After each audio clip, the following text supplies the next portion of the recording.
नमस्कार ज्योतिष किचन ओडिया को आपण मानक अनेक अनेक स्वागत। आज ओर खटा रेसिपी आपण मान सहित मुझे सेयार करी जेबे एपाई कौन कौन सामग्री दरकार आम नहीं ये ओ काटी नहीं गोटे नड़िया कोरा नहीं चीनी और मु बेसर मटा नहीं आम ए बिना पियाज रसुण आम ओ खटा बनवा ओ को भल भाव काटी सारापर एम प्रेसर कुकर साइज आम किसी गोटे सीटी देदबा गोटे रु दुईटी सीटी आपरे देखिए आम भल भाव सीझे नवा ओ को आम ये लुण हलदी दे मुझे सीझे नौची ओ सीझा भितर जदि आज रेसिपी आपण भल लगी तो लाइक एंड शेयर निश्चय करेंगे पाखे बेल आइकन प्रेस करेंगे जद्वारा कि सब नोटिफिकेशन आपण पाखे पहुँची जाव। तो ये भितर देखूँ मोर ओ सीझी सारे मुझे काढ़ी नहीं गोटे कड़े बसई नहीं एथिरे मु 2 चमच तेल मुझे देदेजी आपड़ तेल ये कम बेसी करपारती। तेल गरम होगापर मुझे 5 फुटण और सुखिला लंका को दे आपको आम भल भाव टे फुटे नवा 5 फुटण फुटी सारापर एम भूसंग पत्र को एम पकई नवा खटा जेहेतु कर भूसंग पत्र आवश्यकता निहाती थाए तो भूसंग पत्र ये निहाती पकेबे बिना पियाज रसुण जेहेतु करछे आम अदा और कंचा लंका व्यवहार करछे अदा और कंचा लंका को एम भल भाव छेचिकी पकई नवा। कार्तिक मास ओ बहुत सहज मिल जाए ओ खटा कहार कहार पसंद कमेंट माध्यम निश्चय जणाइबे।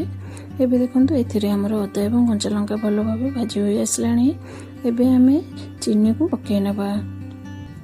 चीनी को आमे एठी आको टिके मेल्ट करिया पय छान नवा आको आमे टिके पानी दे भल भाव या मिसई नवा आपण चाहिए चीनी बदल आपण गुड़र व्यवहार करें। मो गोटे गिना पानी दे दूची पानी देलापर चीनी एमती तले टिके लगी किसी व्यस्त होबार ना यह मेल्ट हो। तो ये देखु आमर चीनी सब मेल्ट हो सारा एवं कलर आसापी काश्मीरी चिली मुझे पकई नहीं आप जदि गुड़ पकाउं किसी कलर दरकार नहीं चीनी पकड़े टी फिका लगे तो से मुझे काश्मीर चिली को पकई नहीं। अब देखो भल भाव पूरा मेल्ट हो सारा ये आम कौन करना आम बाटी रखी बेसर को आम देदबा यह टी गैस फ्लेम को आम हाई रखी तो देखो मुझे बेसर बटा को दे दूची एबे हमर बेसर भल फुटी साराणी एठी मु ओ को बाहर कर देखो ओ भल भाव सीझी सारी जदि आपंकर ओ भल भाव टी सीझी ना तो आपड़ टे हेमदस्ता कौन जिनसे आपड़ी छेची देवे तो से भल भाव मिक्स हो एबे आम कौन करना ओ को आम पानी दबा ना केवल ओ आम ए बाहर करके कड़े पकई नेबा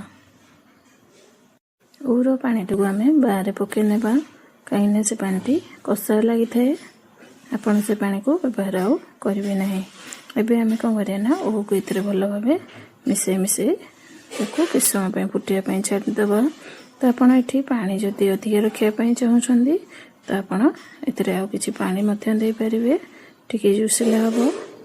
तो ये मत लगे पानी टी कम अच्छी तो मुझे जो बेसर पानी रखी थी ए ताको ऐड कर नौची तो आम ये भल भाव टे पानी जेहेतु दौचे टे फुटापी छाड़ीदबा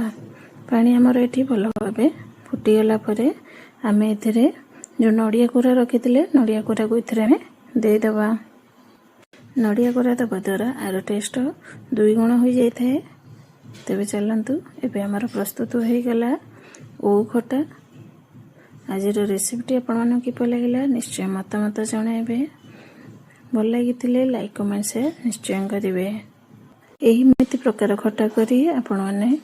जो ओषा व्रत अच्छी से सब थे आपने ये खटा को खाई पारे अरुआ भात सहित ओ खटा रेसिपी बहुत टेस्टी लगी थाए एथिरे अल्प स्वाद अनुसार लुण आ कि पकई नहीं तो जेहेतु आम पानी देना यही प्रोसेस मैंने घरे बनातु एवं किपर लगे निश्चय मतामत दिखाँ पुणी देखा नेक्स्ट रेसिपी नेक्स्ट वीडियो रे से पर्यंत विदाय दिंतु रोची नमस्कार।